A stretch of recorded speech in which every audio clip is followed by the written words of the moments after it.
Welcome to the Rogue Startups Podcast, where two startup founders are sharing lessons learned and pitfalls to avoid in their online businesses. And now, here's Dave and Craig. All right, welcome to episode 227 of Rogue Startups. Craig, how are you this week? I'm good, man. I'm good. We're back home after 2 weeks of vacation, and so that's always nice and stressful in a way. Like, to be back home is almost more stressful than being gone, but it was a really nice time to get out of the house and see a different part of the country and stuff. So, but it's nice to be back too. How about yourself? Nice. We did a little bit of camping last weekend, so we were able to get out into nature, do a little bit of paddleboarding. We got some archery in, and it was sort of like a last hurrah before school starts here this coming week. And, we get the massive COVID breakout in Douglas County. It's stressful. Yeah, the whole thing's stressful still. I think it's not going away anytime soon. No, it's not. Yep. And, it's like there's this slow-moving train wreck, and, you can see the train coming a mile off, and everybody's screaming, "Watch out for the train! Watch out for the train!" And the school board's like, "We'll be fine. Everybody just get on the tracks. It's not a problem." It's like, it's a problem. Pay attention. Mm-hmm. Yeah.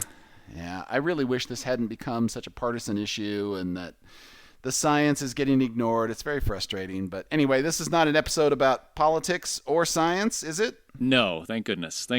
No, so we're doing a special release episode, I guess. This will go out not on our regular Thursday. This will go out on a Tuesday because, Dave, you have some big news, right? I have huge news. I have sold the plugins. Dun, dun, dun. Dun, dun. Cue the sound effect here. We'll actually put in a sound effect.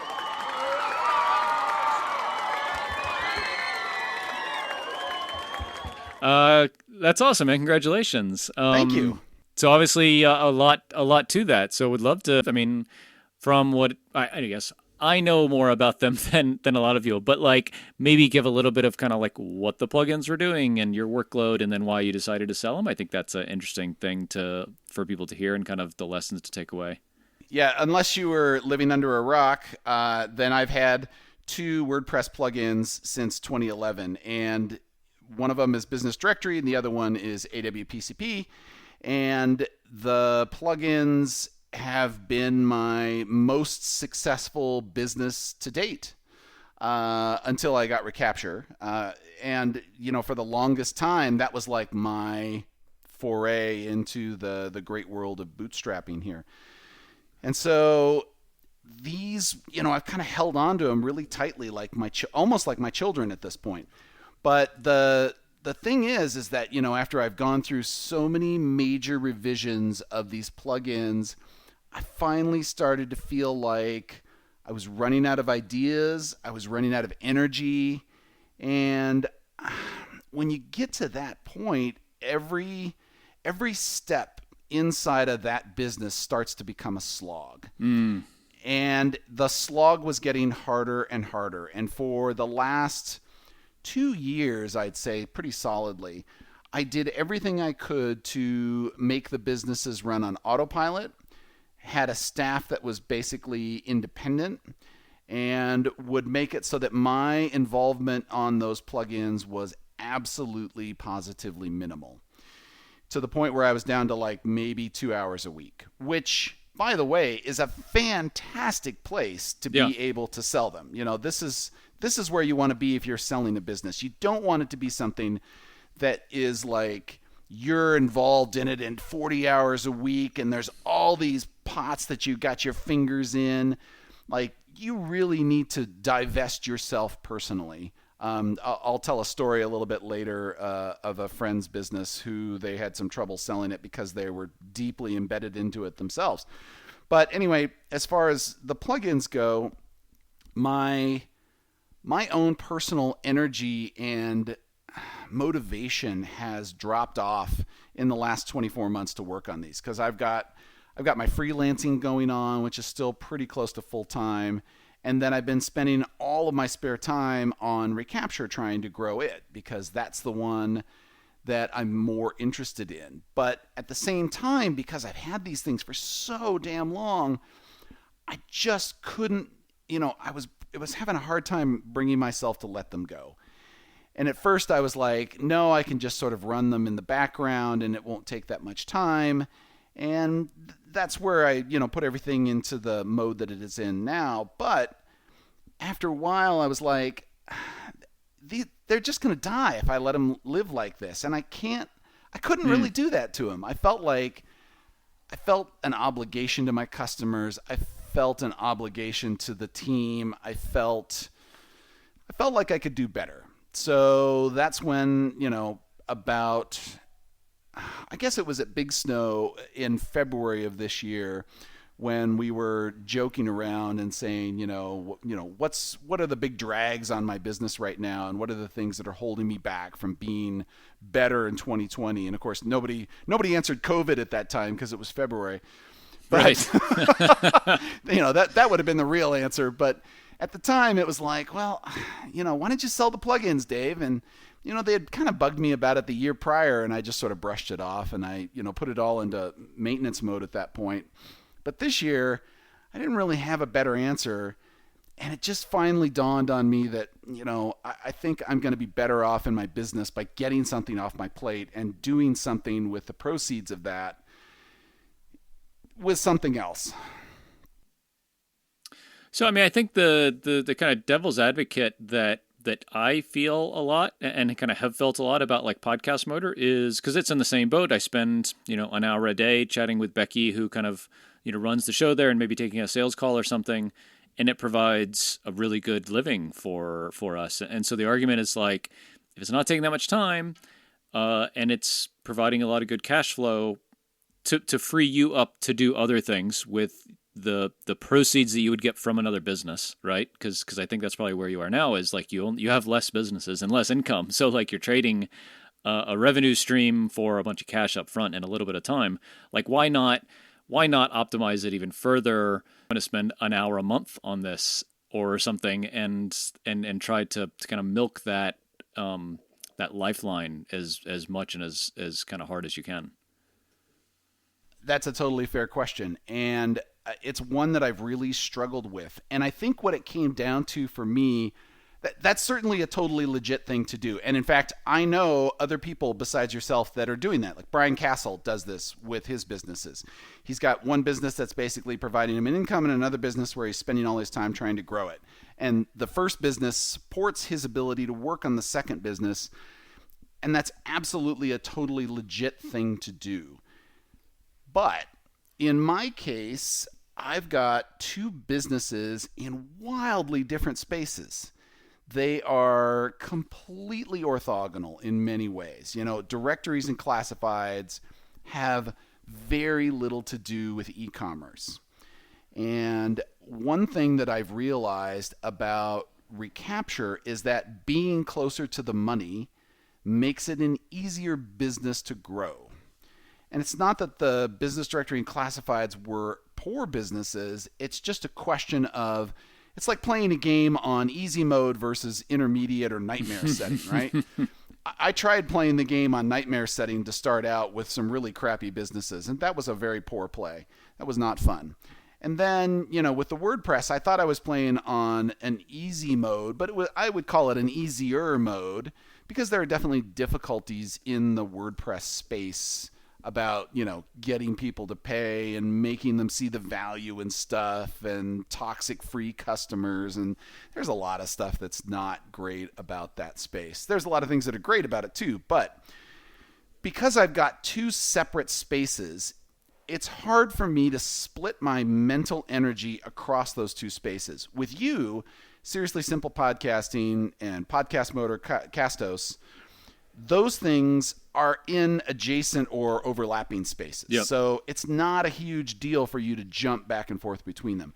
And even between Brian's businesses of Audience Ops and Process Kit, he actually can use Process Kit to run Audience Ops. So there's adjacency, there's overlap, there's things. I used Recapture to help run business directory and AWPCP, but it was not like, wow, there's some real synergy here, because there wasn't a lot. And that's what made it hard for me to continue in this space with these businesses. If they were something like, if they were WooCommerce focused, I think that would have been a very different play. Yeah. I think I could have actually used those WooCommerce businesses to help promote recapture. But the way I've got it now, it's not enough crosstalk between those two spaces to make it worth my while. So yes, I could have certainly continued doing that. And that's exactly what I did for 2 years. But looking down the road, like, if I didn't make any changes in the next 12 months, I was probably looking at some pretty serious revenue declines by 18 months out. So I was thinking that now would be the time to let somebody else have it. Yep. And I think that what you kind of intimated at before is that, like, and so you could do something more kind of grand and with more potential with the time and money that you have now, right? Yeah. And in fact, I'm, actively looking right now for something that is much more e-commerce adjacent or e-commerce direct, so that I can focus with recapture and then use those audiences to cross-promote the same products there, to cross-sell those services. I think it's just going to be an easier play, and I'm going to get better growth out of it. So with the proceeds from the sale, you're looking to invest in another business or site or app or something like that? Yeah, that's the plan at this point. Why not take those to grow recapture? Like, what if you put, a third of the money into recapture with developers or marketing or I don't know what? But have you looked at that? What I'm getting is, like, could recapture be kind of the thing? Like, instead of starting up another thing, which will have some degree of this, like, separation that you had before. Well, recapture has grown to a point right now where I'm less constrained by money on it. Like, the money that's coming in is enough for me to pay for the developers to do the work that I need to do at the moment. And I'm also using that for paid advertising, paid acquisition. And even after all of that, like, all the bills are paid, there's still a little bit left over after that. So it didn't feel to me like taking those proceeds and dumping them into recapture was a necessary thing. It seemed like getting something else that was similar to recapture that we could integrate there would be a better growth driver at this point. Gotcha. Okay. Yeah. Just between you and me, like, do you think recapture can be something that, like, gives you all the income you need and is a huge, several $100,000 a year business, or are you seeing that, like, it's capped out kind of? I think it can get there. I do believe it can get there. And the growth potential, like with the COVID situation this year, we've seen huge growth for many months at this point. And, there's also been some churn because of businesses dying out and things are changing. We have an upgrade downgrade system. So as businesses start to do poorly, their monthly rate dials back in recapture. So we've seen some of that. But I am seeing overall solid growth, and I would say 12 to 18 months, I could probably stop freelancing altogether with recapture by itself, maybe sooner if I had an adjacent business that was also generating some income. Yeah, that's cool.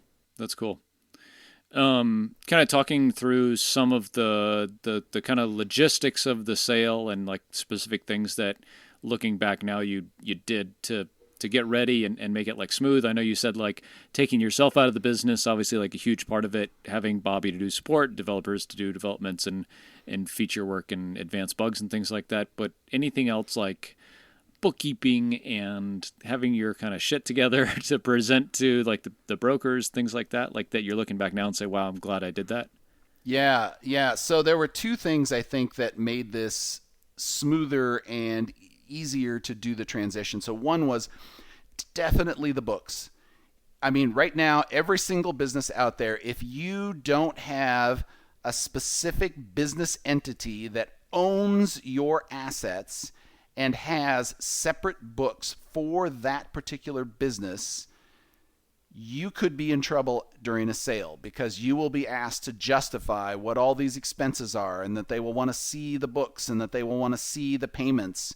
and that the accounts are all separate, et cetera, et cetera. So I'll say I was 80% good about that, which made the last 20% relatively easy to deal with during the sale. I was pretty close to having things more or less clean. But, I mean, I've got 3 things going on. I got the consulting, the plugins, and then Recapture. Recapture is completely separate. After I bought that, everything got set up separately. Those are all independent accounts, 100%. And I'm glad it's going to stay that way forever and ever. With my consulting, because I had started that up. Sorry, you mean Recapture is in its own entity, or just has its own bank accounts and those all flow up into the same entity? It has its own bank accounts and its own books, okay. But it's not. Okay. It's all under Skyline Consulting, which is my business. Okay. And they're all under that, and that's fine. But just separating things in a way that makes it easy for you to peel one out and send it somewhere else is a huge, huge asset, because I do know that other sales have gone through, and if you talk to any broker, this is like one of the top things that they will say in advance. You need to have your books clean 6 months in advance. So if you're thinking you're going to sell in 2021, you need to be cleaning your books now. Like, you should have clean books today. And in fact, you should hire a bookkeeper to go back to the beginning of the year and try to clean things up, because you need a solid 12 months of history. More is better. But, I could go back multiple years with the plugins and show revenue trends and, expenses and things like that. So that gave the buyers, I should say, much more confidence that, what I said was really the truth of the business, and it's the reality, and this isn't going to change, and we've seen this for many years, and it's not that big of a deal, et cetera, et cetera. So that was number 1. Number 2, using a broker, and not just any broker, but a good solid broker. So I ended up going with Quiet Light on this one, and I worked with Chris Guthrie. And the reason that I ended up going with Quiet Light is that not every broker deals with WordPress plugins today. And this is, if you're listening to this episode a year from now, 6 months from now, 2 years from now, this situation could have changed. So I'll just warn you in advance, brokers change over time what their mix is. But right now, Quiet Light is doing a lot of e-commerce businesses, Amazon FBA, and they also do WordPress plugins and SaaS, but they are still accepting these kinds of businesses, and not everybody does. So for example, like SureSwift wasn't interested in WordPress plugins and hasn't been for a while, and FEI has always been kind of neutral on that. So you got to find somebody that will buy your kind of business. If you have a SaaS, boy, everybody wants to get you in the door. So you just got to find the most reputable, highest quality broker you can get. And they're going to take a cut. A broker is definitely going to take a chunk of the pie there. But if you hire a good broker, it will be worth every penny. So Chris got my P&L. So that was another thing. You should have a P&L and at least 12 months. Chris was asking for 24, which I was happy to give him so he could show some history in the business. And he put together this completely professional prospectus. And, there's a whole interview process that went along with it. And I had pre-answered a lot of questions because I had experience doing this before. And I just knew when I was trying to sort of shop this around myself, these are questions people are going to ask. So I just put them in a PDF and, I started collecting that along the way. So by the time Chris got into the picture, I just handed him the PDF. He asked me some additional questions and boom, the whole thing was done. But he put together this thing and they took about 10% of the sale. It was a minimum amount, which is not a small chunk, but in my opinion, it's less than I would think. It was a little less than others. Like I know FEI is higher. Okay. But it was a totally reasonable chunk given what he did, because I know that the day that we went on sale, he had or the week we went on sale, I should say, it was 130 different requests. And of those, 26 of them were asking for more information. And then by the time we came down to it, we got 2 offers that all came in within 24 hours of each other. And there were probably about 5 more that were coming in behind that, but they were just a little bit slower. So the fact that Chris got all of that energy behind it, he had this huge mailing list, the professional prospectus, he handled all of that stuff coming in of all those requests, like that would drive you crazy as a business owner. You're trying to run your business and then you got 130 requests for information about the damn business. I mean, you would lose your mind. Yeah. So, I mean, I was so thankful that Chris did all of that, and it made a huge difference. And, it got me a solid offer. They, screened the buyers and would make sure that people were serious, and he got us a good escrow company that was the least expensive and still trustworthy. Just all kinds of little things like that made a difference. So, a good broker and cleaning up your books for the sale, I would say those are the two biggest things that were a major advantage, in addition to just all the other stuff that I had done to prep. Yeah, that's cool. Yeah, I think that I know Thomas calls it like pre-diligence. So like answering all the questions that a buyer would have ahead of time so they don't have to ask you. And that's what I think the idea of a prospectus a lot of times is, like, these are all of the things I know you're going to ask, so here they are. Everything else should be kind of supplementary and kind of exceptions to what the normal due diligence is before somebody makes an offer, right? Right. And it speeds up the whole process considerably. If somebody gets a prospectus and they go through this, I mean, when I'm looking at businesses, I can scan through that prospectus very quickly and say, is this interesting or is this crap? And if it's crap, I can just throw it away immediately.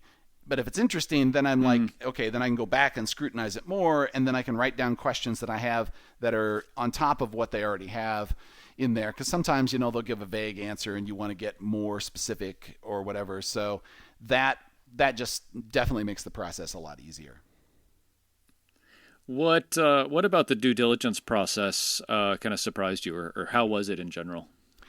The due diligence was really great. So we haven't talked about who the buyer is, by the way, which I can make public. I was saving it for the end. If you no, it's okay. Well, I mean, okay. So we can do I'll just talk about the due diligence, and we'll just leave everybody in the dark. A little more mystery and anticipation is good for everybody. So the due diligence went very smoothly, but this is always a wild card. You never know what kind of a buyer you're going to get. So the buyer could be somebody who is very nervous and wants to see lots of proof and is very, I don't want to say untrusting, but they want to trust, but there's a heavy verification bit to it. So they want to see they want to see screencasts of things. They want to do screen shares of your revenue to see that everything that you claim on the P&L is actual reality. And it turned out that the due diligence on this went very fast. And it had to do with the fact that I had a previous relationship with the buyers. So I think now would be an appropriate time to talk about who the buyer is then. Yeah. So the buyers were Steph and Steve Wells of Formidable Forms and Syed Balki of WP Beginner / Awesome Motive / Opt-in Monster. And they have formed a business collective called Strategy 11. And they are, they're running Formidable Forms right now and some other related things. But what's awesome about them collectively is that, I met them all at Pressnomics 4. And so we actually, Syed and I had dinner together. Brad Tenard sort of put that together, and I got a chance to know him several years in advance. And Steph and Steve, we actually rode the bus over from the airport and got to talk before we ever even showed up to the conference. And they're super nice. And I've run into them before at MicroConf and other, related events. So, there was definitely some comfort there in, they knew who I was. I knew what kind of people they were. I know what kind of business they run. So, they asked some very key questions and asked for some exports of some data that they know would be, difficult to make fraudulent or forge or whatever. And that was it. There were a few questions about things, but most of it was answered in the prospectus. And I'd say that it was a little unusual, but I wouldn't say it's like completely, it wasn't a unicorn experience, because I know that other businesses will do some very short due diligence and they'll come up with a letter of intent. And then when they're going through the deeper process of transfer, they'll hammer out whatever details in there because they're not concerned about that. Or they are looking at it saying, oh, we can totally handle all of these things. It's not even something we need to do in due diligence. So I think for them, it was mostly about just revenue verification and then they're done. Yeah. Yeah. Yeah, I mean, that's a really sophisticated buyer. I would guess this kind of consortium they're putting together is buying a bunch of other stuff. So they've done a lot of this. I know Syed and Automotive have bought several large WordPress plugins and sites. So that's not surprising that he was like a sophisticated, kind of easy and fast buyer. So that's great to hear. I mean, that's what you want, right? Yeah. And the transfer has gone equally smoothly, by the way. They were very prepared. There's lots of stuff like the day that we started on the transfer, I dug out a bunch of stuff out of my LastPass vault. I pasted it into their vault, and they basically just started going in and changing accounts like left and right, adding emails, switching credit cards over. I mean, it was blazingly fast and unbelievably efficient. And then, I went away for a weekend on camping trip, came back. Steph had a bunch more questions for me. I answered them all. And, we're basically, the domain is now in flight between our two registrars. And once that's done, it's just a matter of sending the wire over to my account. That's cool. Mm-hmm. I had a question about domain registrars for production environments. So we bought the castos.com domain, and it sits in a separate registrar from the rest of my stuff. In a way, I kind of think that's nice because it's all by itself. If and when we had to sell the business or wanted to sell the business, I could just transfer that whole account, I guess. But I'm very nervous about moving that domain from one registrar to another because we have a ton of DNS that routes through there. Is that always a seamless process, or does name servers and DNS just get dumped on the floor when you do that sometimes? It kind of depends on who you're working with. So my DNS is Namecheap, and I've had good experiences with Namecheap. And if you're staying within the same registrar, like Namecheap to Namecheap, which is what I ended up doing with Recapture, it is butter smooth. If you're going across DNS servers, it can be a little bumpier, but if you're sticking in the major players like GoDaddy to Namecheap or, something like that, something similar to that, it should be okay. The DNS settings generally transfer along with it. If you have custom DNS servers like you are, proxying through Cloudflare or something like that, then it gets even smoother because all of your real DNS stuff is in Cloudflare. It's not really in the DNS registrar. Yeah, it's just the name servers registrar. that are so on it's the just, domain level. Yeah. Yeah. So, I mean, I've generally had positive experiences. The only time I've not had a positive experience is when you had to cancel a transfer and then reinitiate it. That's a pain in the ass beyond belief. Yeah. I mean, it's not broken. It's not the best interface to log into that domain registrar to renew it every year, but it's fine. So I'm probably not going to change it because it's a potential for a disaster, I think. Yeah. Well, man, that's awesome. I'm really happy for you. I mean, you and I have been talking about this kind of off air for a while. I think it's a great move. I think it gives you focus, which is great. It gives you money to go do something else with, whether it's, pay the bills at home or invest in another business. I think that's always good. And I think the more you can continue to focus on, Recapture as kind of your one thing, because I do agree that it has the potential to really be that big deal that the plugins probably never had the potential to. And I think it's tough to take that comfortable situation of oh, they're paying rent and, I don't spend that much time on them and all this kind of stuff. But they're never going to be that $500,000 a year business. Then take the uncomfortable time now for the opportunity to have something more significant later on. That's a hard decision, but that's cool. Yeah, and I think because this ended up in Steph and Steve's wheelhouse, I think they are going to be better poised to really take this somewhere and grow it, because the natural thing to do is integrate the forms into the directory. And guess what? The number one qualm is about the directory. It's about the look and feel and how to manage the damn fields. Well, we're basically building our own kind of form plugin in there. And what do you think Steph and Steve have been doing for years? I mean, this is is their major area of expertise. So if they can swap that out, put their stuff in, that's a major upgrade for the directory. That's they can now have a whole new product to sell. It dovetails with the formidable forms. They can actually have people put forms on the site. and turn around and pipe those to a directory. That's all work that we would have had to spend a ton of time doing to get it right. And then we would have to pick a form provider, and there's a lot of them out there. Well, Steph and Steve are the form provider, so they're not only experts on this, but they have a set of customers that are very focused on this. So, while it may not have been a growth opportunity for me, I think this is a huge growth opportunity for them. So I am so incredibly happy that they're the ones who ended up buying this. Syed is awesome. Steph and Steve are awesome. I think that grouping right there was the perfect kind of buyer to pick something like this up. If I had said, all right, who in the WordPress community do I want to do this? They were definitely at the top of a very short list. That's awesome. That's awesome. So did you guys, you and your wife celebrate? Did you go buy a Maserati or what? Yeah, so if you knew me, I'm not really a Maserati guy. I'm not even really a car person. Like, I have a 2007 Camry, and it's not getting upgraded anytime soon. Go buy some really sweet COVID masks, maybe? Yeah, well, I think we haven't officially celebrated yet. I was waiting until the money got transferred to the bank account so that it got, it got real at that point.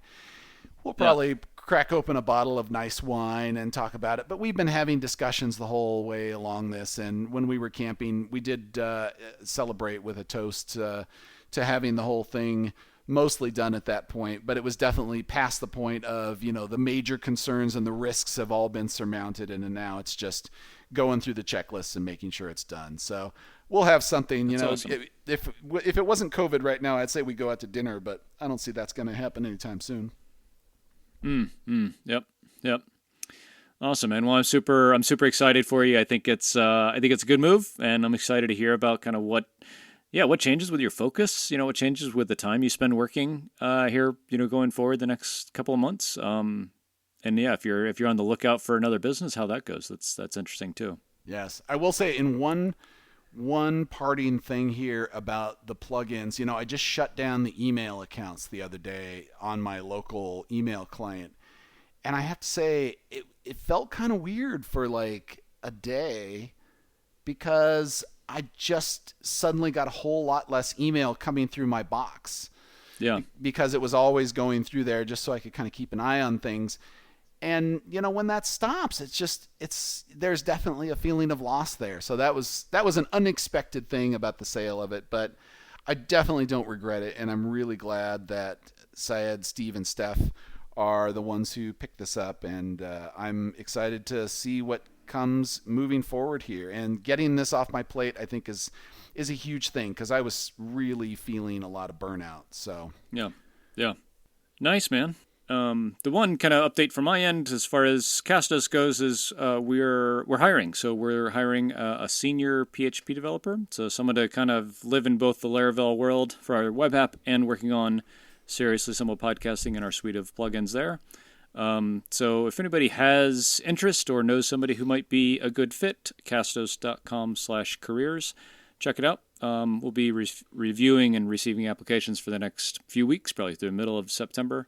And then hopefully making a decision moving forward there. But it's cool to be adding more people to the team. I think, a few months ago, we weren't exactly sure what the next handful of product decisions and kind of direction would be. And now they're really clear. So that's cool. And so it makes sense to hire somebody because we can and we need to. So nice. It's, it's good. It's exciting.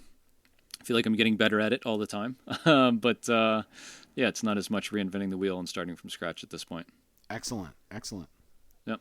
So Dave, congratulations again. I know this is it's big news, and I know it's been a long time coming. So congratulations. It's really cool to hear. Thank you. It's very exciting to close this chapter and open up a new one here. I think it's definitely time to have something new and different. So we will be discussing that in future episodes, no doubt. Yep, absolutely. So, folks, if you have any kind of questions or comments for Dave, shoot us a message, podcast@roguestartups.com, or hit us up on Twitter.